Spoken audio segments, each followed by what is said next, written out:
Welcome to Talking Phat. That's Phat spelled P-H-A-T, which stands for purpose, hope, and truth. This is where solutions are discussed for today's problems in our country, in our communities, and in our lives. Greetings, everyone. Peace and blessings. It's again Keith Robertson here with Talking Phat. I want to thank you for taking time out of your busy schedule just to tune in. But we have some exciting news for you today. I actually have a gentleman here who's an expert in trust and financial literacy. And we're just going to use his first name. His name is Phil. Good morning, Phil. How are you, sir? I'm doing well. How you doing there? Man, I'm doing fantastic, man. As a friend of mine used to say, outstanding and improving. Outstanding because it's always perception, and improving because there's always room for improvement. So Phil, why don't you tell the listeners a little bit about who you are and how you got into this financial industry itself, man. How did you get over here in this book of business? Oh, it started way back when, but around about 2000, late 90s. I just had a curiosity of what is actually money. What's this thing money? Why do some people have a lot of it and why some don't? And why is it that they always trying to sell the workers 401ks and mutual funds, but you see the Donald Trumps and the Warren Buffetts don't even talk about 401ks. So something didn't add up to me just right. And then what got me into it even further was a young gentleman in Kansas City. He had a group, and he started talking about gold and silver, how to get into that. And shortly after that, I started reading Rich Dad Poor Dad, and got a little better understanding of how money actually works and everything. He gives the secret sauce there to everybody, especially the original books there. But just through studies and observations and practice, I'm not no accountant. I'm not a tax attorney. I'm not no economic major. It's just self-study that I got to the point where I'm at, in my knowledge of financial information and education there. Okay, I can definitely appreciate that, man, because I say this quite often. Regardless if it's academia or life, there's a tuition to pay. And many times, man, the tuition is much more greater in life than it is through academia, especially when it comes to finances, as as you go through that trial and error and you learn. I go over with the audience, what exactly is a trust? It's a trust. It's a trust relationship. The settler, you have three parties there. You have a settler, the trustee, and the beneficiaries. And it's the settler that's entrusting the trustees to take care of the property or the res of what's put into the trust for care of the beneficiaries. That's basically what it is. No matter what trust you have, that's the bottom line of it right there. So basically, No, go ahead. So you're saying the trust takes care of the rest. So when you're looking at that, what if it's just assets like your money? So the trust will oversee the asset, or the trustee of the trust would oversee the assets, I guess. That's correct. Yep, they're put in charge to care for it and be responsible for it. They have a higher responsibility than those even boards of corporations. Right. They have a very high fiduciary responsibility, and that fiduciary responsibility is to keep that money, or that in this case, let's say it's money, keep it protected and growing for the benefit of the beneficiaries, for the beneficiary use. So it's not some you'll just willy-nilly just find somebody off the street and say, hey, here, I want you to take care of this money here for my children, right? But it's got to be somebody who you really trust, still in contract. With the indenture agreement, you still have to trust that person to follow through what they say they're going to do. Gotcha. So if you were to, let's say, give us an overview of the aspects of a trust. So what would be the primary benefit of utilizing a trust? There are several. One of them is the fact that the estate does not go through probate when the senior person dies. It doesn't go through probate. It stays because that they never owned it. They just controlled it, and through ownership, the ownership never passes away just because the senior person passed or the person who the settler who put it in trust. It just goes on to the next. It just changes management when that person passes away. Mm-hmm. Um, and so that's one big thing there. The other thing is it's out of your name. So if you ever try to if you've ever been get sued, there's nothing they can get from you because you don't own nothing if you do it properly. Mm-hmm. And the whole mantra is to own nothing, control everything. And so with you controlling it, and you don't own it, there's nothing for them to get. It's like trying to get money out of a turnip or blood out of a turnip. Somebody comes after you in a lawsuit, but you don't own nothing, so there's nothing they can get. Mm-hmm. Gotcha. You know what comes to mind is I remember one of the Kennedys was in a situation some years ago, if memory serves correctly. Can't remember. I know someone was injured. I can't remember if they were killed or not.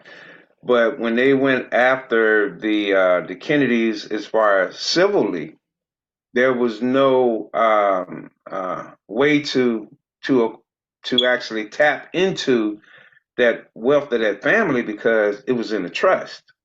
And That's so, correct. yeah, that layer of protection there.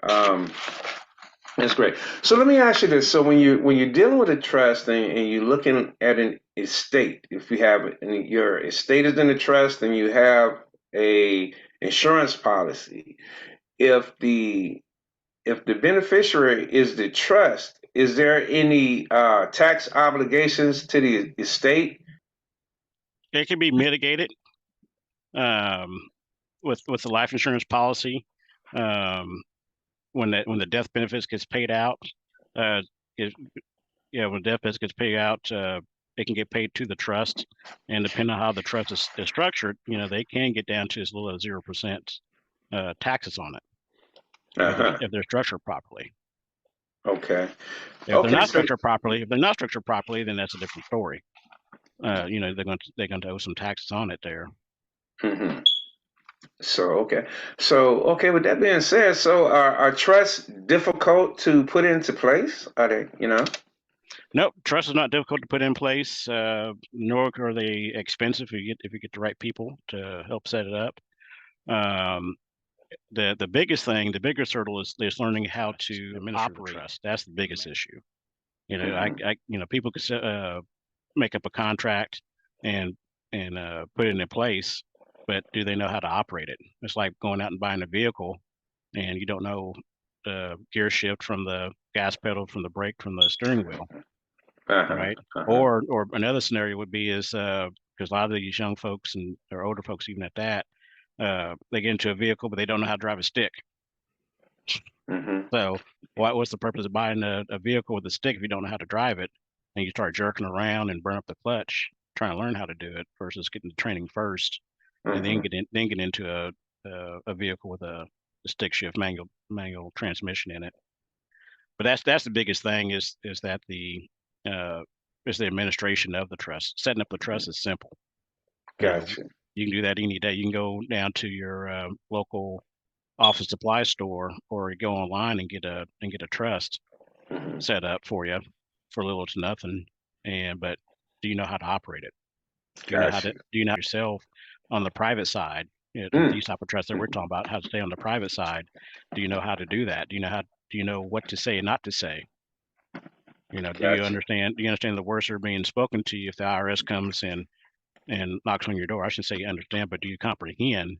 And do you comprehend that you don't have to give out all the secrets that the trust is all about? Oh, you don't? No, you don't. Ah. It's a private contract. So what is the difference between a private contract and a public contract? Just that public means it's public knowledge. Hmm. Um, and private is stays in the private, stays a secret. So even if one of those organizations did come and ask or make inquiries about the trust, you don't have to divulge that information. The who's behind the veil. That's correct. Ah, And okay. there is case law from the Supreme Court judges that over and over again is already decided law, that is the case. You don't have to you don't have to divulge your private business to your neighbors, nor do you have to open up your books if you're in the private. But if you're in the public, Hmm. that's a different story. Hmm. And what will make it public is created by a state entity, Hmm. a creature of the state. That's what makes it public. If you do that, then now you have to just divulge your books and your information when they come knocking, because they're asking about their creation. How many different types of trusts are there? In reality, there's only two different types we deal with. It's a business trust and a charitable trust. Hmm. Those are the two type of trusts, and they're irrevocable. Ah, irrevocable. That is definitely a key term. The terms of the agreements inside of it cannot be. Well, actually, the way it's supposed to be, what you hear in the public is that the terms inside of the agreement cannot be changed, but that's a misnomer.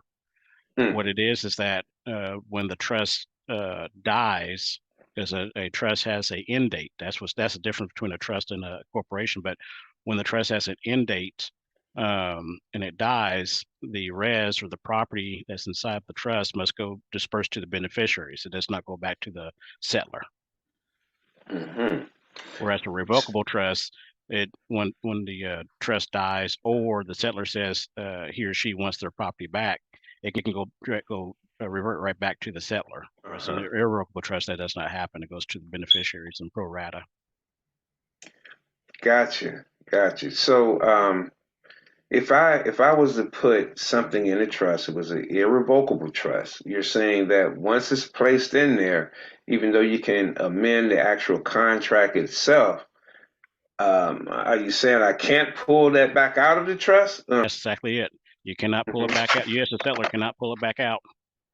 Mm-hmm. It's you gave up all rights, all your rights to that property or asset that you placed into trust. It's no longer yours. It's out Okay. of your name. That's the reason why you have those uh, insurance trusts that are out there that uh, will remove the trust policy out of the owner's name, the one who actually purchased it, and they put it into Mm-hmm. trust now, and it's an irrevocable trust. Now it's no longer that person's uh, property anymore. Oh, It belongs to the trust, and so it's no longer part of that person's estate. yeah. So the trust is like its own entity, it's like its own person. That's yep. The trust is its own person, uh, and you your own person, right?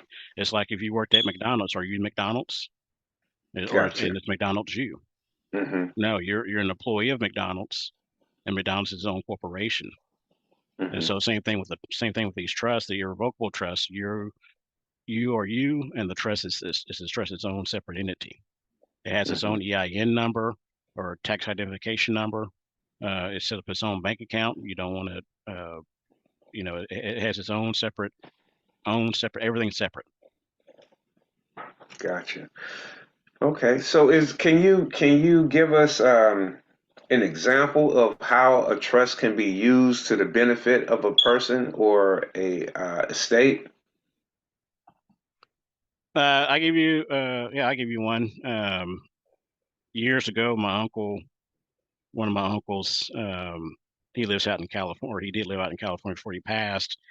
He moved everything into trust, and the house he has out there, he lived in near the L.A. County area.